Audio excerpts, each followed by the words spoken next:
इस वक्त की बड़ी खबर आ रही है मणिपुर से, जहां बिष्णुपुर जिले के नारन सेना में सीआरपीएफ के जवानों पर एक बड़ा हमला हुआ है।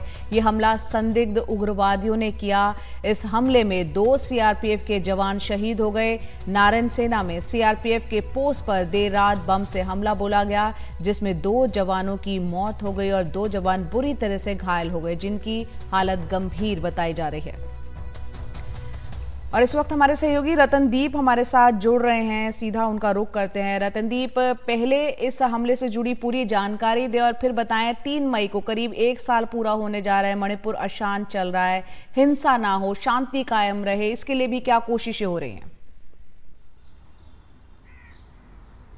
देखिए, हिंसा ना हो, शांति कायम रहे, इसीलिए ये जो इलाका है नारायण सेना, जहाँ पे ये जो इंसिडेंट हुआ है, ये मणिपुर के बिष्णुपुर ज़िले में है। यहाँ पे जो घाटी इलाका है, ये घाटी इलाके के आखिरी छोर पे है और इसके बाद चुराचांदपुर ज़िला शुरू हो जाता है, जहाँ पे कि जो पहाड़ी इलाके हैं। और पिछले साल से ही हम ये रिपोर्ट कर रहे हैं कि ये जो बॉर्डर इलाका है, घाटी और जो पहाड़ी इलाकों के बीच, इन इलाकों में सबसे ज़्यादा हिंसा हुई है। नारायण सेना में बहुत ज़्यादा हिंसा हुई है पिछले साल, और इसीलिए वहाँ पे सेंट्रल फोर्सेस बहुत दिनों से तैनात थे। अब जो कि चुनाव थे और कल ही आउटर मणिपुर के कुछ क्षेत्रों में वोटिंग कंप्लीट हुई, बम्पर वोटिंग हुई आउटर मणिपुर में। नारायण सेना जबकि इनर मणिपुर संसदीय क्षेत्र में पड़ता है, बट वहाँ पे जो सेंट्रल फोर्सेस हैं उनकी तैनातगी थी।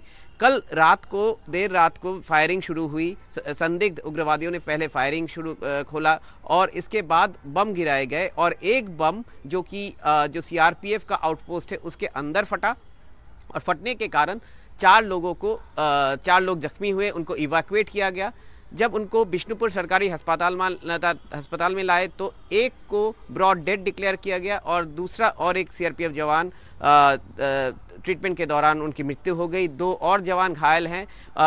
और एक खबर भी आ रही है कि उस इलाके में जो फायरिंग हुई है, उस इलाके में एक जो स्थानीय जो गांव वाले हैं उनको भी गोली लगी है। तो इसकी पुष्टि होनी बाकी है कि क्या हुआ, कुछ सिविलियंस को भी क्या गोली लगी थी कि नहीं। मगर कल वहां पे नारायण सेना में ज़रूर बड़ा एक हमला हुआ है, और इसमें जो अभी तक हमारे पास जो खबर है, जिस बात की हम पुष्टि कर सकते हैं कि सीआरपीएफ के 2 जवान वहाँ पे वो मारे गए हैं और 2 जवान जख्मी हैं।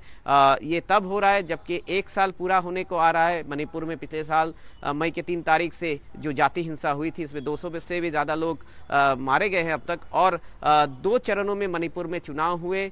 इन 2 चरणों के चुनाव में हमने कुछ छोटे मोटे पोल वायलेंस भी देखे, जिसके कारण रिपोलिंग हुई इनर मणिपुर में। और कल भी हुआ है, जो हमलावर रहे उनकी संख्या कितनी थी, कौन थे, उनसे जुड़ी कोई जानकारी मिली है?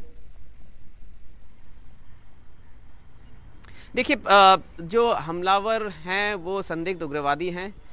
मैं इस समय कौन से जाति के वो हैं वो बताना ठीक नहीं समझता हूं ऑन एयर, मगर बिल्कुल।